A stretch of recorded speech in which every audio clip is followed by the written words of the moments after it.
ವೇದವಾಕ್ಯವನ್ನೆಲ್ಲ ಬೋಧದಿಂದನ್ನಡಿ ಬೋಧಿಸುತ್ತ ಜನರ ವೇದಾಮತಿ ಕೇಳಿಸುವ ಸಾಧು ನಿಜ ನುಡಿಗೆ ಮಣಿಯುವೆನು ಸಾಧು ನಿಜ ನುಡಿಗೆ ಮಣಿಯುವೆನು ನಿಜವನ್ನರಿಸುವ ಶ್ರೀ ನಿಜ ಗುಣಿಯ ಗ್ರಂಥವನ್ನು ನಿಜವಾಗಿ ಕೇಳಿ ನಿಜ ಧೋರಣದ ಮೊಳಗಿಸುವ ಸುಜನರಿಗೆ ನಿತ್ಯ ನಮಿಸುವೆನು ಸುಜನರಿಗೆ ನಿತ್ಯ ನಮಿಸುವೆನು ಬಂದ ಜೀವರಿಗೆಲ್ಲ ಅದ್ವೈತ ಬೋಧನೆ ಸುತ್ತರನ್ನಾಗಿ ಗೈದ ಶ್ರೀ ಜಡಿಸಿದ್ದ ಸಿದ್ಧಾರೂಢರಿಗೆ ನಂದನಂಬೆ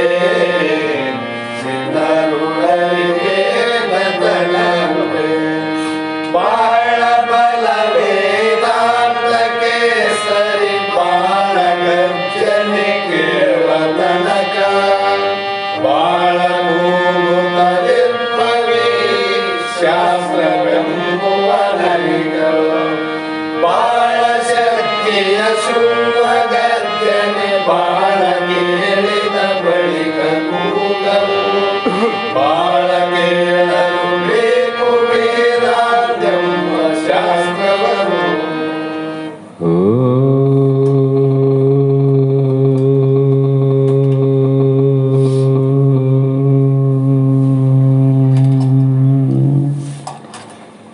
ಸಿದ್ಧ ಸದ್ಗುರುಪಾದಾಬ್ಜಂ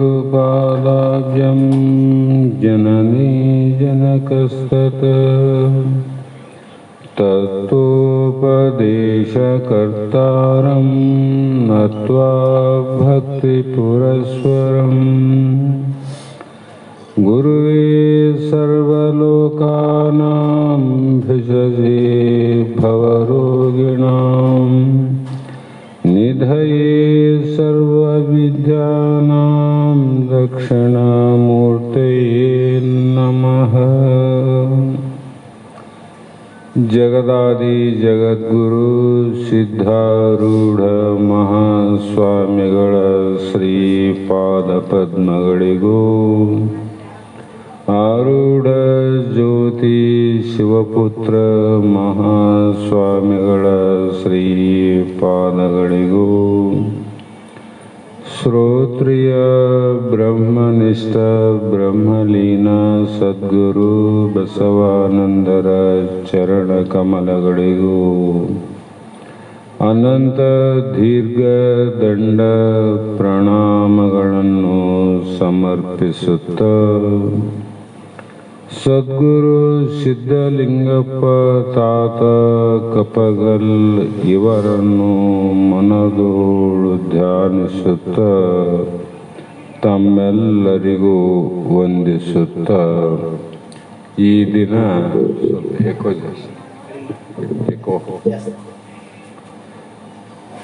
ಶ್ರೀಮನ್ ನಿಜಗುಣ ಯೋಗಿಗಳು ರಚಿಸಿದಂಥ ಅನುಭವ ಸಾರ ಎನ್ನುವ ಗ್ರಂಥದ ಈ 2ನೇ ದಿನದ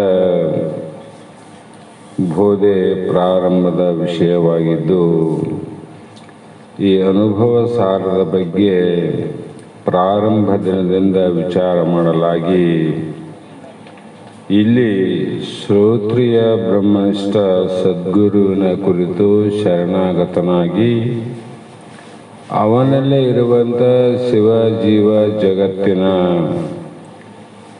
ಯಾವ ಭೇದಗಳನ್ನು ಒಂದೇ ವಸ್ತುವಿನಲ್ಲಿ ತೋರಲಿಕ್ಕೆ ಹೇಗೆ ಸಾಧ್ಯ ಅನ್ನುವಂಥ ವಿಚಾರಕ್ಕೆ ಬಂದಾಗ ಈ ಬ್ರಹ್ಮ, ಈ ಈಶ್ವರ, ಈ ಜಗತ್ತು ಇವು ಬ್ರಹ್ಮನಿಗಿಂತ ಭಿನ್ನ ಇರಬಹುದೇ ಅಥವಾ ಬ್ರಹ್ಮನ ಅಭಿನ್ನತೆ ಇರಬಹುದೇ ಅಥವಾ ಬ್ರಹ್ಮನೇ ಬೇರೆ, ಶಿವನೇ ಬೇರೆ, ಜೀವನೇ ಬೇರೆ, ಜಗತ್ತು ಬೇರೆ ಆಗಿರಬಹುದೇ ಅನ್ನುವಂಥ ವಿಚಾರವನ್ನು ಮಾಡುವಂಥ ಯಾವ ಮುಮುಕ್ಷು ಇದ್ದಾನೆ ಅಂಥ ಮುಮುಕ್ಷಿಗೆ ನಿಜವಾದ ಏಕಂ ಏವಂ ಅದ್ವಿತೀಯ ಪರಬ್ರಹ್ಮ ಅದಿರುವುದು ಒಂದೇ.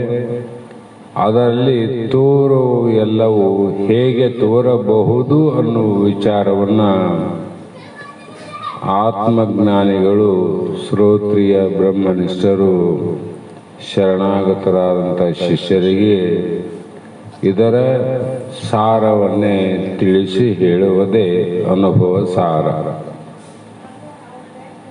ನಂತರ ಮುಂದಿನ ವಿಚಾರದಲ್ಲಿ ಹೋಗ್ತಾ ಹೋಗ್ತಾ ಈ ಬ್ರಹ್ಮ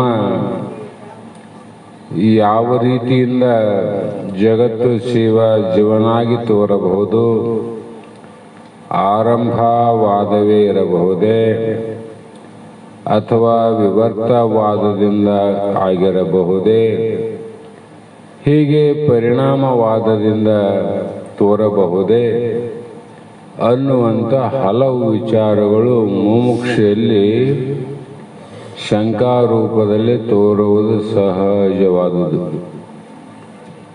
ಈ ಸಂಶಯ ರೂಪವಾಗಿ ತೋರುವಂಥ ಏನು ಬೋಧೆ ಅದಲ್ಲ, ಇದರಲ್ಲಿ ಸಮಾಧಾನವಾಗಿ ಉತ್ತರವನ್ನು ಕೊಟ್ಟು ಶಿಷ್ಯರ ಸರ್ವ ಸಂಶಯವನ್ನು ನಿವೃತ್ತಿ ಮಾಡುವಂಥ ವಿಚಾರದಿಂದ ಒಡಗೂಡಿದ್ದೇ ಈ ಅನುಭವ ಸಾರ. ಹಾಗಾಗಿ ಮುಂದೆ ಮಹಾತ್ಮರು ಪ್ರಾರಂಭದಲ್ಲಿ ಹೇಳುವಂಥ ವಿಚಾರವನ್ನು ಸಂಕ್ಷಿಪ್ತವಾಗಿ ಇದು ಹೇಗೆ ತೋರುವುದಂದರೆ, ಹಗ್ಗದಲ್ಲಿ ಹಾವು ತೋರಿದಂತೆ, ಬಂಗಾರದಲ್ಲಿ ಒಡವೆ ತೋರಿದಂತೆ, ಹೀಗೆ ಅನಂತ ಪ್ರಕಾರವಾಗಿ ತೋರಬಹುದು. ತೋರಿದರೂ ಕೂಡ ಆಧಾರವಾದ ಹಗ್ಗವೇ ಇದೆ ವಿನ ಹಾವಿಲ್ಲ. ತೋರಿದರೂ ಕೂಡ ಬಂಗಾರವಿದೆ ವಿನ ಆಭರಣಗಳಿಲ್ಲ. ತೋರಿದರೂ ಕೂಡ ಬ್ರಹ್ಮವೇ ಇದೆ ವಿನ ಜಗತ್ತು ಇಲ್ಲ ಅನ್ನುವಂಥ ವಿಚಾರವನ್ನು, ಸಂಶಯವನ್ನು ಕಿತ್ತಿ ಹಾಕೋದಕ್ಕೋಸ್ಕರವಾಗಿ ಮಹಾತ್ಮರು ಆ ಆಭರಣವೇ, ಬಂಗಾರವೇ ಆಭರಣವಾಗಿ ತೋರಿದಂತೆ, ಹಾವೇ ಹಗ್ಗವಾಗಿ ತೋರಿದಂತೆ, ಬ್ರಹ್ಮವೇ ಜಗತ್ತಾಗಿ ತೋರಿದರೂ ಕೂಡ ಬಂಗಾರಕ್ಕೆ ಹಾನಿ ಇಲ್ಲ, ಬ್ರಹ್ಮನಿಗೆ ಹಾನಿ ಇಲ್ಲ, ಅಂದರೆ ನಷ್ಟ ಏನಿಲ್ಲ ತೋರಿದರೆ. ಆ ಕಾರಣದಿಂದ ಇದು ಹೇಗೆ ತೋರುವುದಂದರೆ, ಬ್ರಹ್ಮವೇ ಜಗತ್ತಾಗಿ ತೋರಿದರೂ ಅದು ಆಗಲಾರದು. ಬ್ರಹ್ಮ ಜಗತ್ತಾಗಿ ತೋರಂಗಿಲ್ಲ. ಆದರೆ ಜಗತ್ತಿಗೆ ಮಾಯವು ಕಾರಣವಾಗಿರಲಿ ಅಂತ ಅಂದರೂ ಕೂಡ ಆ ಮಾಯೆ ಕೂಡ ಕಾರಣ ಅಲ್ಲ. ಯಾಕಲ್ಲ ಅಂದರೆ, ಅದು ಒಂದೇ ವಸ್ತುವಿನಲ್ಲಿ ಇನ್ನೊಂದು ಮಾಯೆ ಇರಲಿಕ್ಕೆ ಜಾಗ ಇಲ್ಲ ಅಂತ. ಮಾಯೆ ಒಂದು ಸತ್ಯ ಅಂತಂದರೆ ಆ ಬ್ರಹ್ಮ ಪರಿಪೂರ್ಣ ಆಗೋದಿಲ್ಲ, ಅಪೂರ್ಣ ಅಂತ ಒಪ್ಪಕ್ಕಾಗ್ತದೆ. ಹಾಗಾಗಿ ಆ ರೀತಿ ವಿಚಾರ ಮಾಡಿದರೂ ಕೂಡ ಆಗಲಾರದು ಅನ್ನುವಂಥ ಹಲವು ವಿಚಾರಗಳನ್ನು ಮುಂದಿಟ್ಟುಕೊಂಡು ಈ ಅನುಭವ ಸಾರವನ್ನು ಮಹಾತ್ಮರು ಪ್ರಾರಂಭವನ್ನು ಮಾಡುತ್ತಾರೆ. ಈ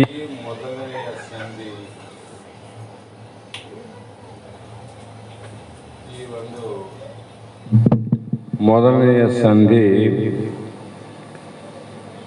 ಪ್ರಾರಂಭದಕ್ಕಿಂತ ಮುಂಚಿತವಾಗಿ ಆರಂಭದಲ್ಲಿ ನಿಜಗುಣ ಯೋಗಿಗಳು ಯಾವ ಈ ಗ್ರಂಥಕ್ಕೆ ಯಾವುದೇ ರೀತಿ ವಿಘ್ನಗಳು ಬರಬಾರದು, ಶಬ್ದಗಳ ಅಭಾವ ಆಗಿರಬಾರದು, ಅನುಭವ ನಿರ್ವಿಘ್ನವಾಗಿ ಎಲ್ಲರ ಮನ ಮುಟ್ಟಲಿ ಅನ್ನುವಂಥ ಭಾವದಿಂದ ಮೊಟ್ಟ ಮೊದಲಿಗೆ ನಾನು ಮುಂದೆ ಹೋಗುತ್ತೇನೆ. ಗುರುವೇ, ನನ್ನ ಹಿಂದೆ ಸದಾ ಕಾಲ ನೀನು ಇರಬೇಕು, ರಕ್ಷಿಸಬೇಕು ಅನ್ನುವಂಥ ಭಾವದಿಂದ ಪ್ರಾರಂಭದಲ್ಲಿ ಶ್ರೀ ಶಂಭುಲಿಂಗಾಯ ನಮಃ.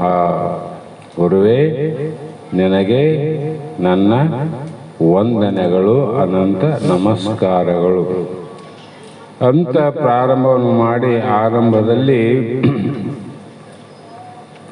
ಪರತರ ಆನಂದಮಯ ಗುರು ಶಂಭು ಪದ ಎನ್ನ ಶಿರದೋಳ್ ಇರುತ್ತಿರಿಕೆ ನಿಜ ಕರುಣದಿಂದೆ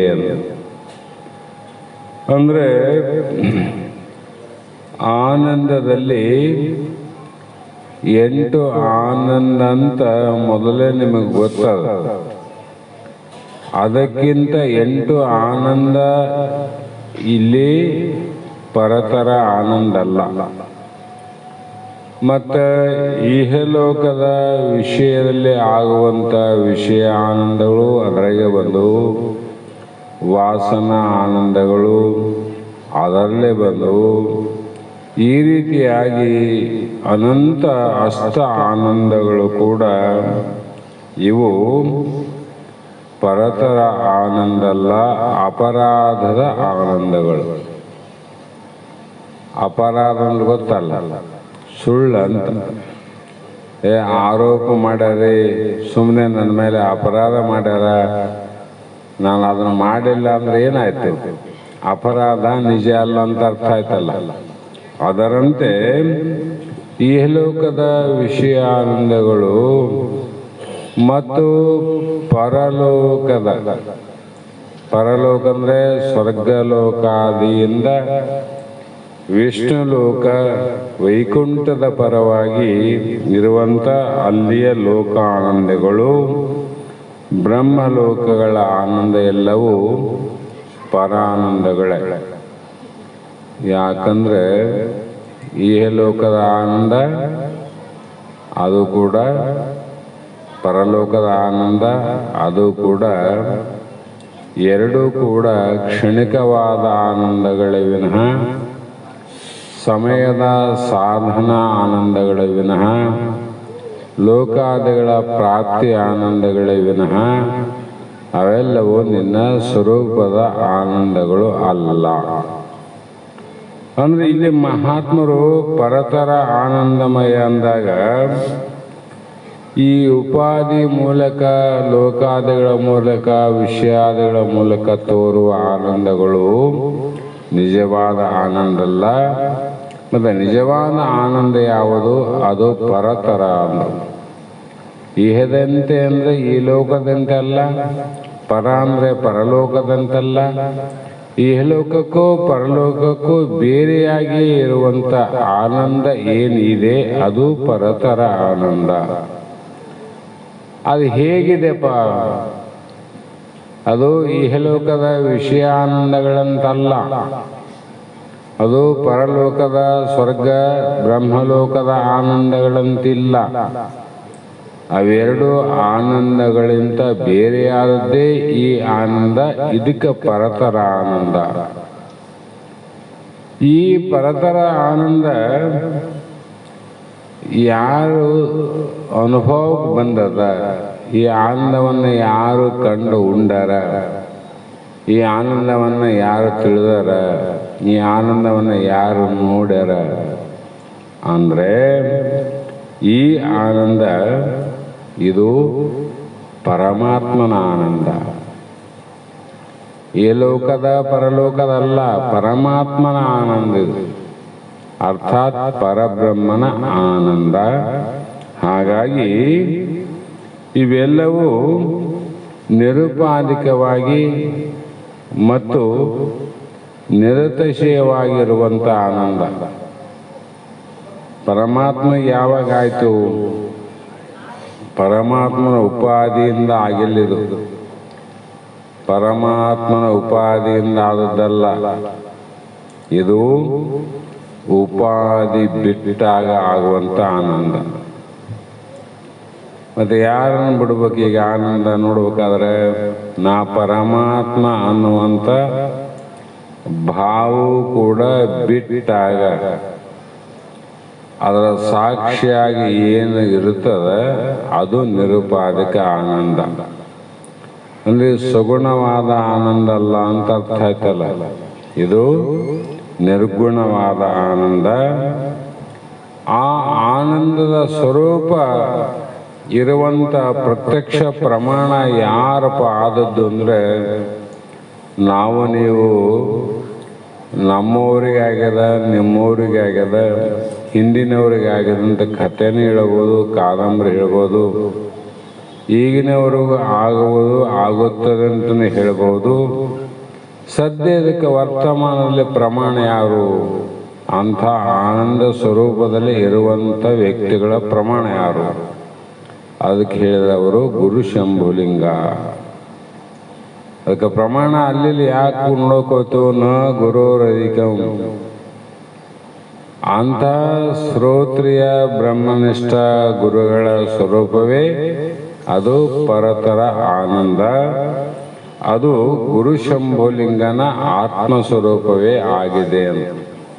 ಅದು ಹೇಗಾಗಿದೆ? ಪರಬ್ರಹ್ಮ ಸ್ವರೂಪ, ಪರಮಾತ್ಮನ ಸ್ವರೂಪ. ಅದು ಮೊನ್ನೆ ಹೇಳೇವಲ್ಲ, ಸಕ್ಕರೆಯ ಸ್ವರೂಪವೇ ಸಿಹಿ, ಸಿಹಿ ಸ್ವರೂಪವೇ ಸಕ್ಕರೆ.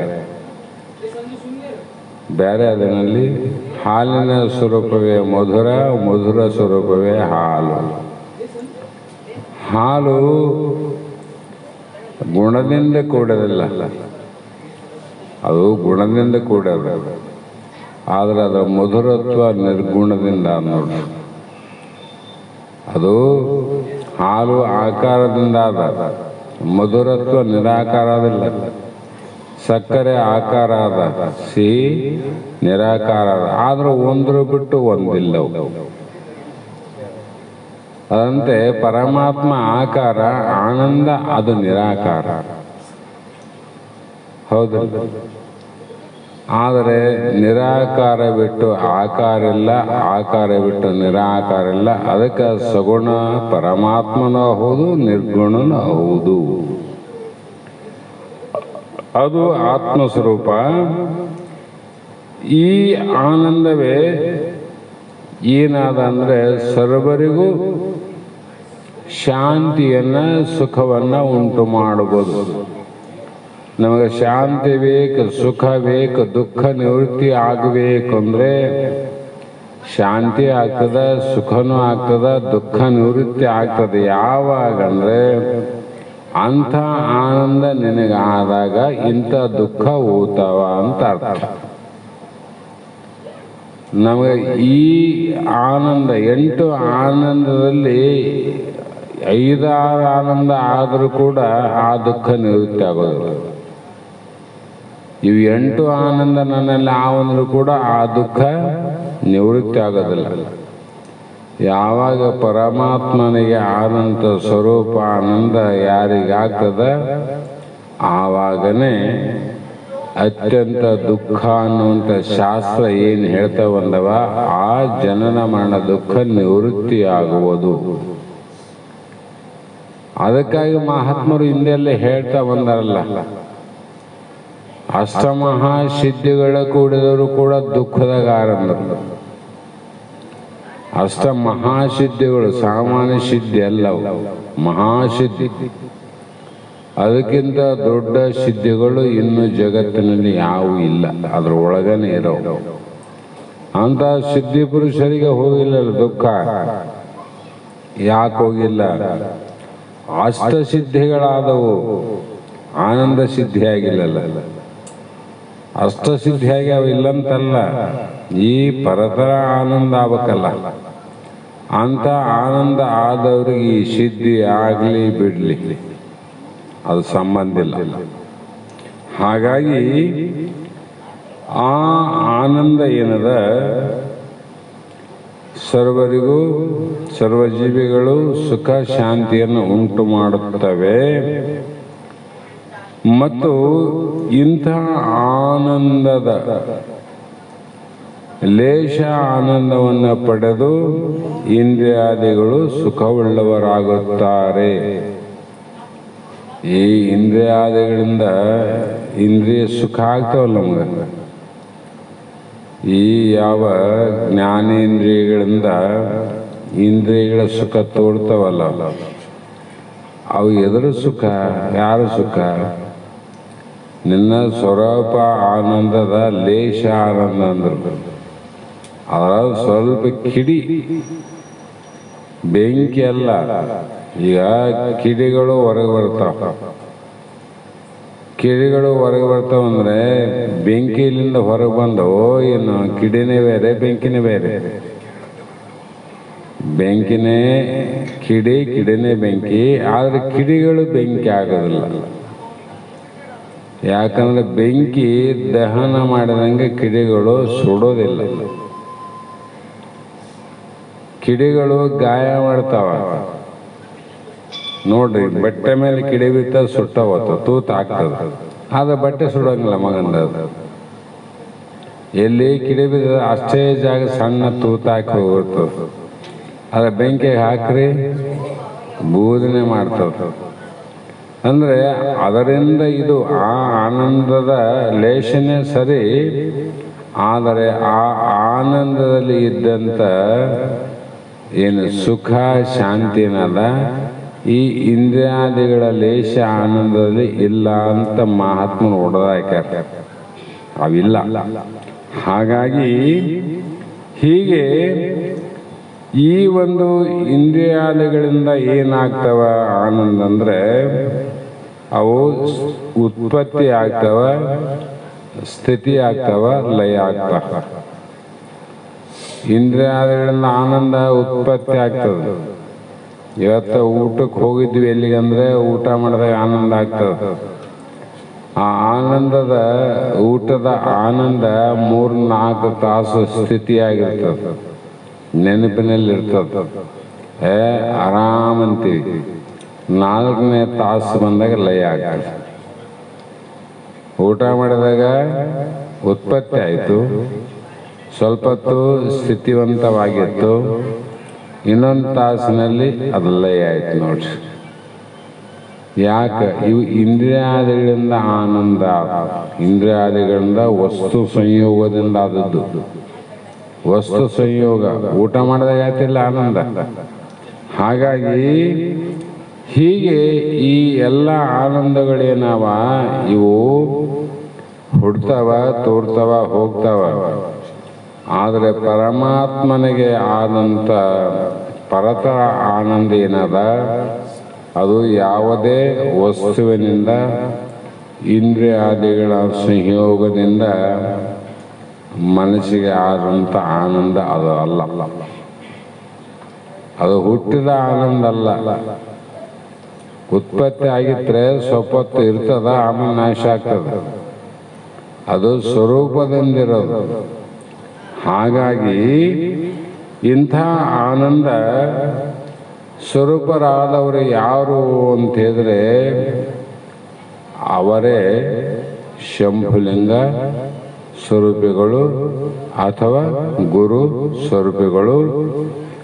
ಇಂಥ ಆನಂದ ರೂಪ ಗುರುವಿನಕ್ಕಿಂತಲೂ ಶಂಭುಲಿಂಗ ಬೇರೆಯಾಗಿರದೆ. ಗುರುವಿಗೂ ಪರಮಾತ್ಮನಿಗೂ ಬೇರೆ ಇಲ್ಲ ಅಂದ್ರೆ ನೋಡ್ರಿ.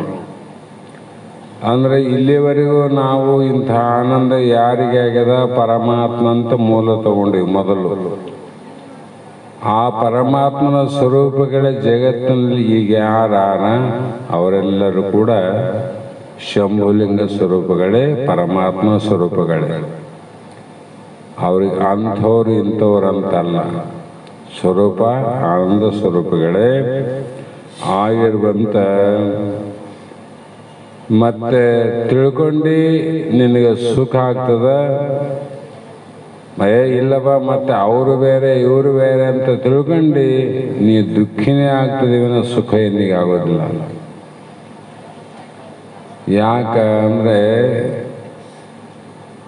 ಕಂಡದ್ದನ್ನ ಅರಿಯದೆ ಕಾಣದೆ ಇರುವುದನ್ನು ತಿಳಿಯಕೊಂಡಲ್ಲಿ ಅರಿವು ತಿಳಿಯಲೆಂದು ಕುರುಹು ಕೈಯಲ್ಲಿ ಕೊಟ್ಟರೆ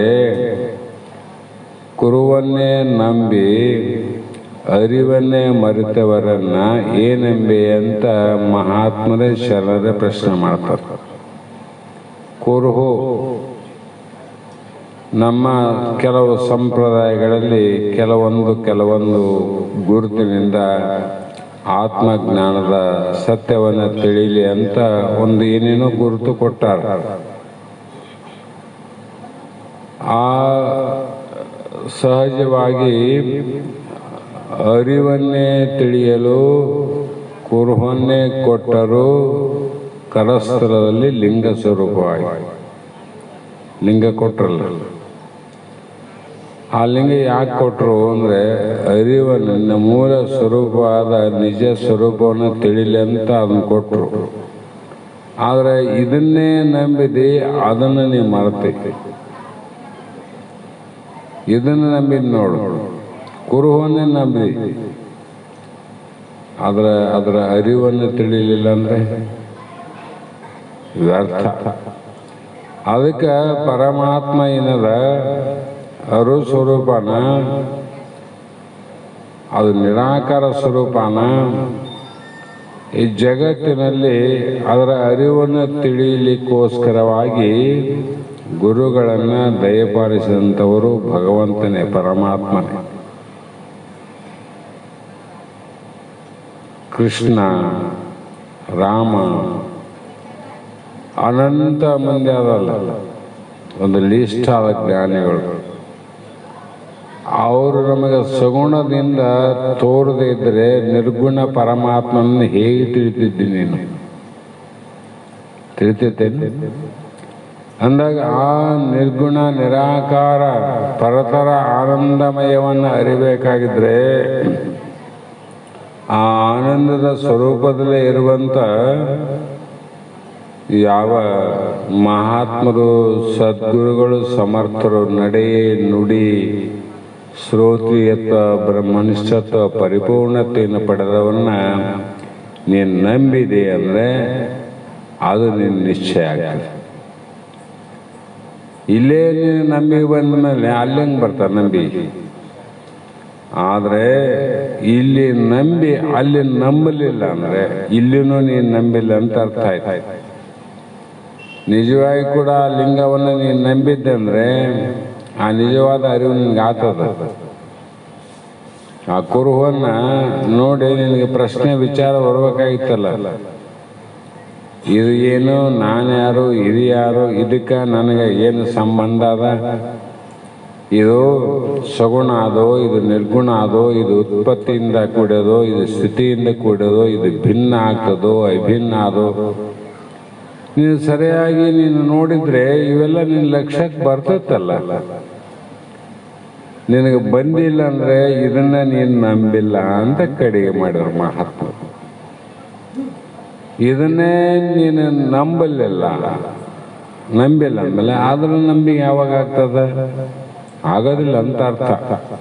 ಹಾಗಾಗಿ ಇದು ಹೇಗಿದೆ ಅಂದರೆ ಆವರಣಯುಕ್ತನಾಗಿ ಜೀವನು ಕೂಡಿರುವುದರಿಂದ ಇಲ್ಲಿ ನಿನಗೆ ಜೀವ ಅಂತ ಹೇಳಬೇಕಾಗಿದೆ ವಿನಃ ಆವರಣ ದೋಷವನ್ನು ತೆಗೆದಾಗ ಜೀವನೇ ಪರಮಾತ್ಮ.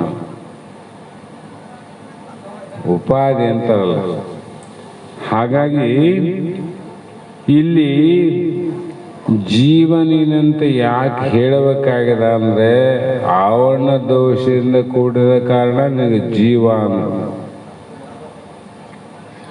ಸಾಮಾನ್ಯವಾಗಿ ಒಂದು ಉದಾಹರಣೆ ಹೇಳ್ತೀನಿ ಕೇಳ್ರಿ. ಈಗ ನಾವು ಸಂದರ್ಭ ಅನುಸಾರವಾಗಿ ಒಂದೊಂದು ಸಲ ಆಸ್ಪತ್ರೆಗೆ ಹೋಗ್ತೀವಿ. ಆಸ್ಪತ್ರೆಗೆ ಹೋದಾಗ ಅಲ್ಲಿ ನಮ್ಮ ಹೆಸರು, ವಿಳಾಸ ಎಲ್ಲವನ್ನ ಬರೆದ ಮೇಲೆ ಕೇಸ್ ಸೀಟ್ ರೆಡಿಯಾಗಿ ವಾರ್ಡಿಗೆ ಹೋಗ್ತದೆ. ಆವಾಗ ನಮ್ಗೆ ವಾರ್ಡಲ್ಲಿ ಶಿಫ್ಟ್ ಮಾಡ್ತಾರೆ. ಆ ಆಸ್ಪತ್ರೆಯಿಂದ ನಾವು ಹೊರಗೆ ಬರೋತನ ನಮಗೆ ಆಸ್ಪತ್ರೆಯರು ಎಲ್ಲರೂ ರೋಗಿನೇ ಅಂತ ಕರಿತಾರೆ ವಿನ ನಮ್ಗೆ ಯಾರು ಗುರುಗಳಂತ ಕರೆಯಂಗಿಲ್ಲ. ಏನ ಗುರುಗಳಪ್ಪ ಆಸ್ಪತ್ರೆಗೇನಂದ್ರೆ, ನಾ ಮಹಾತ್ಮರು ಆಸ್ಪತ್ರೆ ಯಾರಂದ್ರೆ, ಬಸಪ್ಪ ಎಲ್ಲಪ್ಪ ಮಲ್ಲಪ್ಪ ಅಂದ್ರೆ ಅವ್ರು ಇರ್ಲಿ ಹೊರಗೊಮ್ಮ ಎಲ್ಲಪ್ಪ ಮಲ್ಲಪ್ಪ ಬಸಪ್ಪ ಶರಣ ಮಹಾತ್ಮ ಗುರು ಇರ್ಬೋದು. ಆದ್ರೆ ನಮ್ಮ ಆಸ್ಪತ್ರೆಗೆ ಇರತನ ರೋಗಿನೇ. ಅವರು ರೋಗಿ ಅಂತ ಯಾಕೆ ಕರಿತಾರೆ? ಅವ್ರನ್ನ ಹೊಟ್ಟೆ ಕಿಚ್ಚಾದ. ನಮಗೆ ರೋಗ ಬಂದದಕ್ಕಾಗಿ ರೋಗ ನಿವೃತ್ತಿ ಆಗುವವರೆಗೂ ನಾವು ರೋಗಿಗಳೇ. ಆರಾಮಾಗ್ಯದಂದಾಗ ಏನ್ರಿ ಗುರುಗಳೇ ಆರಾಮಾಯ್ತಿಲ್ಲ ಈಗ ಅಂತಾರೆ. ಏನ್ರಿ ಪೂಜಾರಿ ಆರಾಮಾಯ್ತಿಲ್ಲ ಅಂತಾರಿಲ್ಲ. ಅದ್ರಂಗ ಜೀವನಿಗೆ ಇಲ್ಲಿ ಅಜ್ಞಾನದ ಆವರಣ ದೋಷ ಆಗ್ಯದ. ಆ ದೋಷ ಇರೋದಕ್ಕಾಗಿ ಇವನು ಜೀವಿ ಜೀವಿ ಅಂತ ಕರೆದ್ರು. ಈ ದೋಷ ಯಾವ ಆಯ್ತಿಲ್ಲ, ಪರಮಾತ್ಮ ಸ್ವರೂಪನೇ ಅವನು. ಈಗ ಜೀವಿ ಯಾಕಂದ್ರೆ ಆವರಣ ದೋಷ ಅದಲ್ಲ ಅವನಿಗೆ. ನಾ ಹುಟ್ಟಿದವನು, ನಾ ಸಾಯುವವನು, ನಾನು ವಿಕಾರದಿಂದ ಕೂಡಿದವನು, ಅನಂತ ದೋಷಗಳನ್ನು ಕೂಡಿಕೊಂಡ ಕಾರಣ ಇವನು ಜೀವಂತಾಗನ. ಇವನು ಈ ಯಾವ ಆವರಣ ದೋಷ ನಿವೃತ್ತಿ ಆಗೋವರೆಗೂ ಗುರುಗಳು ಕೂಡ ನಿನಗೆ ಪರಮಾತ್ಮ ಅಂತ ಹೇಳಂಗಲ್ಲ. ಅವರು ನೀ ಜೀವಾತ್ಮ ಅಂತಾನೆ ಹೇಳ್ತಾರೆ. ನಾ ಜೀವನನ ಸಹಜ ಪರಮಾತ್ಮ ಅಂತ ಯಾವಾಗ ನೀನು ಕ್ಯಾಕೆ ಹೊಡೆದಿ ಆವಾಗ ನೀನು ಗುರುನಾಥ ಕೂಡ ಹೇಳ್ತಾನೆ ನೀನೇ ಪರಮಾತ್ಮ ಅಂದ್ಬಿಡ್ತಾನೆ. ಆ ರೋಗವನ್ನು ಕಳೆದುಕೊಳ್ಳೋದಕ್ಕೋಸ್ಕರವಾಗಿ ಇಲ್ಲಿ ಶಿಷ್ಯನಾದ. ಆ ರೋಗವನ್ನು ನಿವೃತ್ತಿ ಮಾಡೋದಕ್ಕೋಸ್ಕರವಾಗಿ ಆ ಒಂದು ನಿರಾಕಾರವಾಗಿರ್ತಕ್ಕಂಥ ಪರಮಾತ್ಮನೇ ಸಗುಣ ರೂಪದಿಂದ ಗುರುನಾಥನಾಗಿ ಅಂಥ ಪರತರ ಆನಂದ ಕೂಡಿ ಶಂಭುಲಿಂಗ ಸ್ವರೂಪನಾಗಿ ಸಾಮಾನ್ಯ ಅಧಿಕರಣದಿಂದ ಅಭೇದವೂ ಸಿದ್ಧಿಸುವುದು. ಶಂಭುಲಿಂಗವೇ ಗುರು, ಗುರುವೇ ಶಂಭುಲಿಂಗ. ಆದ್ದರಿಂದ ಆ ಒಂದು ಶಂಭುಲಿಂಗ ಸ್ವರೂಪನಾದ ಗುರುವೇ ಮುಮುಕ್ಷುಗಳ ಅನಂತ ಜನ್ಮದ ನಿಷ್ಕಾಮ್ಯ ಪುಣ್ಯ ಕರ್ಮಗಳ ಪರಿಪಕ್ವದಿಂದ ಶಂಭುಲಿಂಗನೇ ಗುರುವಾಗಿ ಮನುಷ್ಯನ ದೇಹವನ್ನು ಧರಿಸಿ ಜ್ಞಾನ ಉಪದೇಶಾರ್ಥ ಈ ಲೋಕಕ್ಕೆ ಯಾಕೆ ಬಂದ ಅಂದರೆ ಜ್ಞಾನ ಉಪದೇಶಾರ್ಥವಾಗಿ. ಸರ್ವ ಜೀವಿಗಳನ್ನು ಸುಖಿನೋ ಭವ, ಎಲ್ಲ ದುಃಖದಿಂದ ಕೂಡಿದ ಜೀವಿಗಳು ಸುಖಮಯವಾಗಲಿ, ಆನಂದಮಯವಾಗಲಿ, ಸಂತೋಷವಾಗಲಿ ಅಂತ ಅವರು ಅನಂತ ಜನ್ಮದ ಪುಣ್ಯ ಕರ್ಮಗಳಿಂದ ಇವತ್ತು ಗುರುವಾಗಿ ಜಗತ್ತಿಗೆ ಉದ್ಭವಿಸಿದ್ದು. ಹಾಗಾಗಿ ಅಂಥ ಶಂಭುಲಿಂಗ ಸ್ವರೂಪನೇ ಪರಮಾತ್ಮ. ಆದ್ದರಿಂದ ಎಲ್ಲರೂ ಆ ಪರಮಾತ್ಮನ ಆನಂದವನ್ನೇ ಬಯಸುವರು. ಯಾಕೆ ಬಯಸ್ತೀವಿ ಆನಂದ ಅಂದರೆ, ಆನಂದ ಬಯಸ್ತೀವಿ. ನಮಗೆ ಯಾರಿಗೆ ಆನಂದ ಆಗಿಲ್ಲ ಅಂದರೆ ಬೇಕಾದಷ್ಟು ಆನಂದ ಆಗ್ಯಾವ, ಎಷ್ಟು ಸಲ ಆಗಿಲ್ಲ ಆನಂದ. ಆದರೆ ನಮಗೆ ನಾವು ಬಯಸಿದಂಥ ಆನಂದ ಆಗಿಲ್ಲಲ್ಲ. ನಾವು ಬಂದು ಹೋಗ್ತಕ್ಕಂಥ ಆನಂದ ಬರಲಿ ಅಂತ ಅಂದಿವನಿಂದ ನಾನು ಹಿಂಗೆ ಬರಬೇಕು, ಹಿಂಗೆ ಹೋಗ್ಬೇಕು, ನದಿ ನೀರು ಬಂದಾಗ ಹಿಂಗೆ ಬರಬೇಕು, ಹಿಂಗೆ ಹೋಗ್ಬೇಕು ಅಂತ ಆ ಆನಂದ ಆಗ್ಲಂತ ಸಂಸಾರ ಮಾಡೋಕ್ಕತ್ತಿಲ್ಲ. ನಮ್ಮ ತಂದೆ ತಾಯಿ ಆದರೂ ಕೂಡ ಈ ಸಂಸಾರದಲ್ಲಿ ಯಾರಿಗೂ ದುಃಖ ಆಗಿರಬಾರ್ದು, ಆನಂದವೇ ಆಗಲಂತ ಅವರು ಮಾಡಿ ಹೋದರು ಮನವಿಲ್ಲದೆ, ನೀಡಿ ಕೆಟ್ಟರೆಯೇ ನಿಜವಿಲ್ಲದೆ ಅಂದಂಗೆ ಅವರು ಮಾಡಿ ಕೆಟ್ಟ ಹೋದರೂ ನಿಜ ಆನಂದ ಆಗಲಿಲ್ಲ. ಸ್ವಲ್ಪ ಎಡವಟ್ಟು ಆಗಿದೇನೋ ಅಂತ ತಿಳ್ಕೊಂಡು ಮತ್ತೆ ಪ್ರಾಣ ಹೋಗುವಾಗ ಎಲ್ಲ ಹೆಂಡ್ರನ್ನ ಮಕ್ಕಳನ್ನ ಎಲ್ಲನೂ ಕುಂದಿಸ್ಕೊಂಡು ಗುರುವಾಗಿ ನಿಜ ಬೋಧ ಮಾಡಿದ. ಸಾಯುವಾಗ ನೋಡಪ್ಪ ನಾನೆಲ್ಲ ಹಿಂಗೆ ಮಾಡೀನಿ, ಇನ್ನೂ ಸ್ವಲ್ಪ ಹಿಂಗಾಗಬೇಕಾಗಿತ್ತು, ನನ್ನ ಕಡೆ ಆಗಲಿಲ್ಲ, ನೀ ಮಾಡಂದ. ಅವನು ಹೌದಲ್ಲ ಇಷ್ಟೆಲ್ಲ ಮಾಡಿದ್ದು ಅನುಭವ. ಅದು ಸಂಸಾರ ಜಲ್ದಿ ಬರ್ತದೆ ಅನುಭವ. ಅವನೊಂದ 20 ಎಕರೆ ಹೊಲಗೆಲ್ಲ ಮಾಡಿ ಇಟ್ಟು ಹೋಗಿದ್ದ. ಇವನು ಏನಾದರೂ ಸ್ವಲ್ಪ ಜಾಸ್ತಿ ಮಾಡ್ಬೇಕಂತ 3-4 ಎಕರೆ ಮಾಡಕ್ ಹೋಗಿ 20 ಎಕರೆ ಮಾರೇ ಬಿಟ್ಟ. ಅವನು ಯಾಕಾಯ್ತು? ಆಗೋದಿಲ್ಲ ಅಂತವು. ಹಾಗಾಗಿ ನಾವೆಲ್ಲರೂ ಬಯಸಿದ ಆನಂದ, ನಾವು ಆನಂದ ಅಂದ್ರೆ ಪರಿಪೂರ್ಣ ಆನಂದವೇ ಬಯಸ್ತೀವಿ ಎಲ್ಲ ಜೀವಿಗಳು. ಆದ್ರೆ ಆಗಿಲ್ಲ. ಯಾಕಾಗಿಲ್ಲ ಅಂದ್ರೆ ಅದು ಇರೋದೊಂದಲ್ಲಿ, ನಾವು ಮಾಡೋದೊಂದಲ್ಲಿ. ಅದು ನಿನ್ನತಿ ನೀ ತಿಳಿದಾಗ ಆಗ್ತಕ್ಕಂಥ ಆನಂದ. ನಾವು ಜಗತ್ತು ಜೀವನ ತಿಳಕ್ ಹೋದ್ವಿ, ದುಃಖನ ಆಗ್ತದ, ಆನಂದ ಹೆಂಗಾಗ್ತದ. ಹಾಗಾಗಿ ಇಲ್ಲಿ ಯಾವ ನಿತ್ಯ ನಿರತಿಶಯ ಆನಂದ ಸ್ವರೂಪವೇ ಆ ಗುರು ಸ್ವರೂಪವಾಗಿದ್ದು, ಪದ್ಧತೆ ಗಮ್ಯತೆ ಅನೇನ ಸರ್ವಮಿತಿ ಪದಂ ಅಂದ್ರೆ ಇದು ಹೇಗಿದೆ ಅಂದ್ರೆ, ಇದು ಪದ್ಧತೆ ಗಮ್ಯತೆ ಅನೇನ ಸರ್ವಮಿತ ಪದಂ ಅಂದ್ರೆ ಉತ್ಪತ್ತಿ ಸ್ಥಿತಿ ಲಯಕ್ಕೆ ಒಳಗಾದದ್ದಲ್ಲ. ಇದು ಸ್ವರೂಪ ಸ್ಥಿತಿಯಾಗಿ ಇರ್ತಕ್ಕಂಥ ಗುರು ಈಶ್ವರ ಆನಂದಗಳೆಲ್ಲವೂ ಪ್ರಾಪ್ತಿ ಆಗ್ತದೆ ಯಾವಾಗ ಅಂಥ ಗುರುವಿನ ಪರಮಾತ್ಮನನ್ನ ನೀನು ಕೂಡಿದಾಗ. ಅದಕ್ಕಾಗಿ ಇಲ್ಲಿ ಪ್ರಶ್ನೆ ಮಾಡ್ತಾರ, ಅಂಥ ಆನಂದವನ್ನೇ ಪರತರ ಆನಂದಮಯ ಗುರು ಶಂಭುಲಿಂಗ ನಿನ್ನ ಪದವೇ. ಪದ ಅಂದ್ರೆ ಅಲ್ಲಿ ಏನಿದೆ ಅಂದ್ರೆ ಪರಿಪೂರ್ಣ ಅಂದಾಗ ಆತನ ಸರ್ವ ಅಂದ್ರೆ ಇಂಥಲ್ಲಿ ಆನಂದ ಆದ ಈ ಜಾಗದಲ್ಲಿ ಇಲ್ಲ ಅನ್ನಂಗಿಲ್ಲ, ಪಾದದಲ್ಲಿ ಆದ ಬುದ್ಧಿಯಲ್ಲಿ ಇಲ್ಲ ಅನ್ನಂಗಿಲ್ಲ. ಹೀಗೆ ಪರಿಪೂರ್ಣ ಆನಂದದಿಂದ ಕೂಡಿರ್ತಕ್ಕಂಥ ಪರಮಾತ್ಮನೇ ನಿನ್ನ ಪಾದ ಅಂದ್ರೆ, ನಿನ್ನ ಪದ ಅಂದ್ರೆ ನಿನಗಾದ ಆನಂದ ಅಂತ. ಪದವಿ ಅಂದ್ರೆ ಏನು? ಆ ಪದವಿ ನನಗೆ ಕೊಟ್ರಿ ಅಂದ್ರೆ ಮೊದಲ ಆ ಪದವಿಯಲ್ಲಿ ಇದ್ದವನು ಹೋದ ನಿನಗೆ ಕೊಟ್ಟನಂತ ಅರ್ಥ ಆಯ್ತು, ಹೌದಿಲ್ಲ? ಅದಂತೆ ಇಲ್ಲಿ ಪರಮಾತ್ಮ ನಿನಗಾದಂಥ ಆನಂದವನ್ನ ನಿನ್ನ ಪಾದದ ಮುಖಾಂತರವಾಗಿ ನನಗೆ ನೀನು ಕೊಡಬೇಕಾದ್ರೆ ಸದಾ ಕಾಲ ನಿನ್ನ ಪದವಿ ಏನದ, ನಿನ್ನ ಸ್ವರೂಪ ಏನದ, ಆ ಸ್ವರೂಪವೇ ನನ್ನ ಶಿರದೊಳಿರ್ಕು ಅಂದ್ರು. ನನ್ನ ಬುದ್ಧಿಯಲ್ಲಿ ಇಡುವಂತ ಅರ್ಥ, ತಲೆ ಮೇಲೆ ಇಟ್ಟು ಹೋಗೋದಲ್ಲ, ಒಳಗಿಡಬೇಕಲ್ಲ. ಹಾಗಾಗಿ ಶಿರದೋಳು ಇರಲಿ ನಿಜ ಕರುಣದಿಂದ ಅಂದ್ರೆ ನಿನ್ನ ನಿಜವಾದ ಕೃಪೆಯಿಂದ ನನಗೆ ಕರುಣಿಸುವುದೇ ಪಾಲಿಸುವಂತ ಇಲ್ಲಿ ಹೇಳ್ತಾ ಬಂದ್ರು. ಈ ಪ್ರಕಾರವಾಗಿ ಅಂಥ ಆನಂದ ಸ್ವರೂಪನಾದ ಯಾವ ಇಲ್ಲಿ ಗುರು ದೇವತೆಗಳು ಗುರುಗಳು ಅನ್ನುವಂಥ ಅನಂತ ಭಾವಗಳಾವಲ್ಲ, ತ್ರೈಮೂರ್ತಿಗಳು, ಇವರು ಕೂಡ ಆ ಗುರುವಿಗೆ ಹೋಲುವರೆ ಅಂತ ನೀವು ಪದ್ಯ ಆಡ್ತಲ್ಲ, ಗುರುವಿಗೆ ಸಮಾನವಾದವರಲ್ಲ ಅಂತ ಅರ್ಥ. ಹಾಗಾಗಿ ಈ ಭೇದಗಳು ಎಲ್ಲವೂ ಉಪಾದಿಯಿಂದಲೇ, ಶಿವ ಜೀವ ಜಗತ್ತು ಭೇದ ಉಪಾದಿಯಿಂದ ಆಗಿದೆ.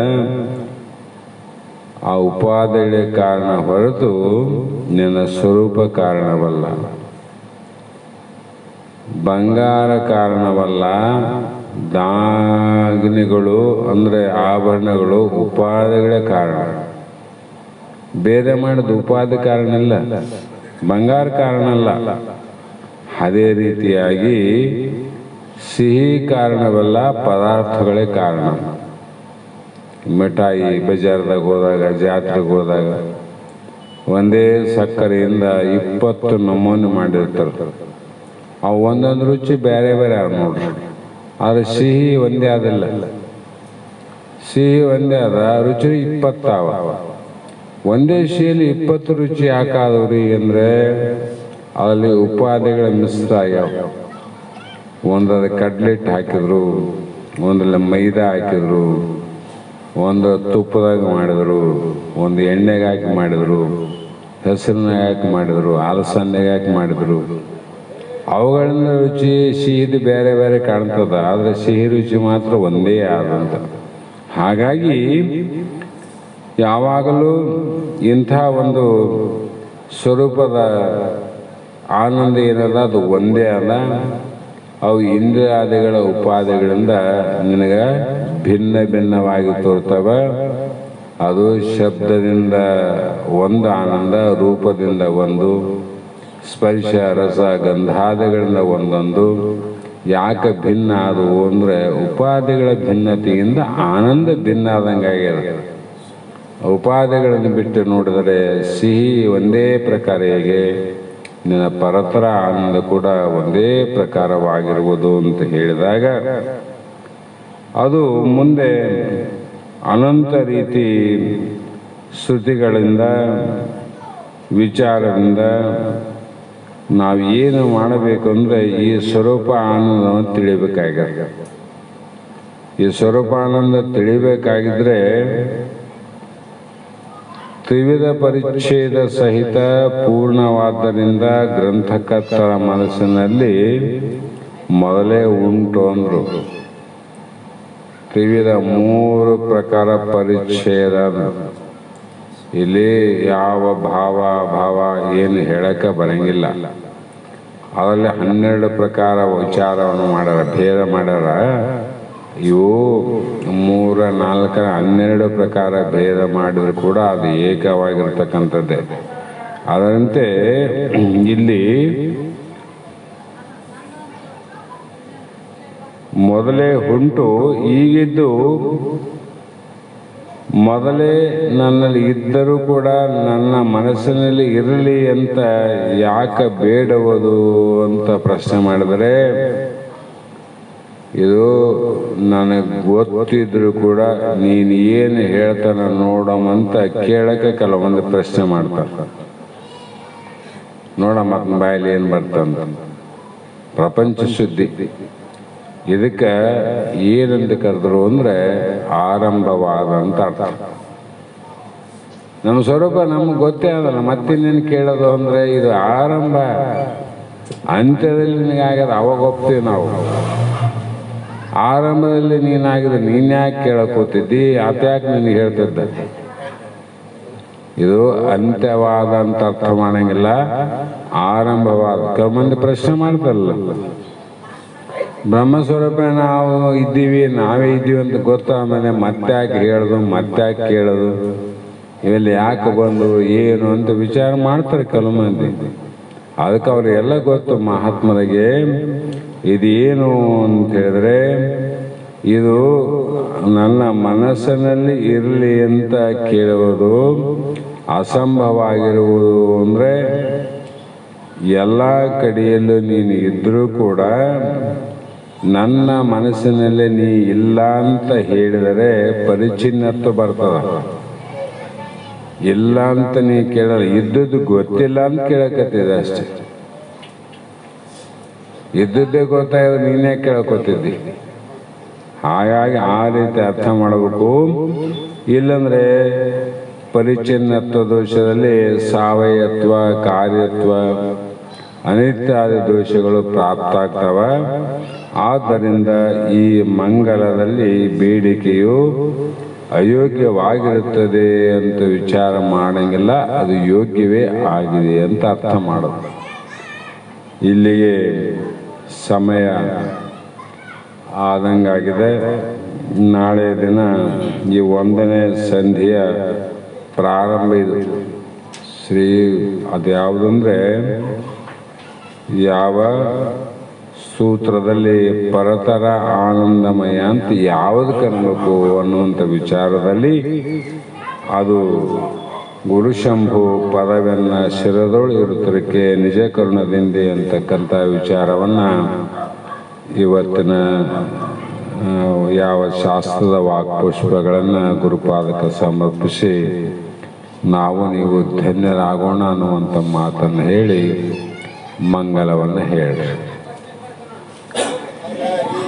ಆರತಿ ಸ್ಮರಿಸುತ್ತ ಬೆಳಗಿರಿ ವರ ಗುರುರಾಜನಿಗೆ ಧರಣಿಯ ಜನರ ತಾಪವ ಹರಿಸಿದ ಗುರು ಶಿವ ಪುತ್ರನಿಗೆ ನಿತ್ಯ ನಿರಂಜನ ನಿರುಪಮನಾದ ಅದ್ವೈತಾಚಾರ್ಯನಿಗೆ ಸದ್ವಸ್ತ್ವಂ ಸದ್ವಿಕ್ತಿಲೆ ತಿಳುಪಿ ಸತ್ಯ ಆನಂದನಿಗೆ ಗರಗದ ಶ್ರೀ ಗುರು ಹಳೇಶನ ವರದಿಂ ಜನಿಸಿದಗೆ ಪರಮ ಸದ್ಗುರು ಶ್ರೀ ಸಿದ್ಧರೂಢರ ಕರುಣೆಯ ಕಂದನಿಗೆ ವರ ನಿಜ ಗುಣ ವಿರಚಿತ ಷಟ್ಶಾಸ್ತ್ರದ ಗುರುತನು ತಿಳುಪಿದಗೆ ಮೆರೆಯುವ ಹುಬ್ಬಳ್ಳಿ ಶಾಂತಾಶ್ರಮದು ಅರುಷದಿ ವಾಸಿಪಗೆ ಅರವಿನ ಆರತಿ ಸ್ಮರಿಸುತ್ತ ಬೆಳಗಿರಿ ವರ ಗುರು ರಾಜನಿಗೆ ಧರಣಿಯ ಜನರ ತಾಪವ ಗುರು ಶಿವ ಪುತ್ರನಿಗೆ ಹರ ಓಂ ಚೈತನ್ಯಂ ಶಾಶ್ವತಂ ಶಾಂತಂ ವ್ಯೋಮಾತೀತಂ ನಿರಂಜನಂ ನಾದಬಿಂದು ಕಲಾತೀತಂ ತಸ್ಮೈ ಶ್ರೀ ಗುರವೇ ನಮಃ. ಶ್ರೀಮದ್ ಜಗದ್ಗುರು ಶ್ರೀ ಶ್ರೀ ಸದ್ಗುರು ಶಿವಪುತ್ರ ಸ್ವಾಮಿ ಮಹಾರಾಜ್ ಕಿ ಜೈ. ಶ್ರೀ ಸದ್ಗುರು ಬಸವಾನಂದ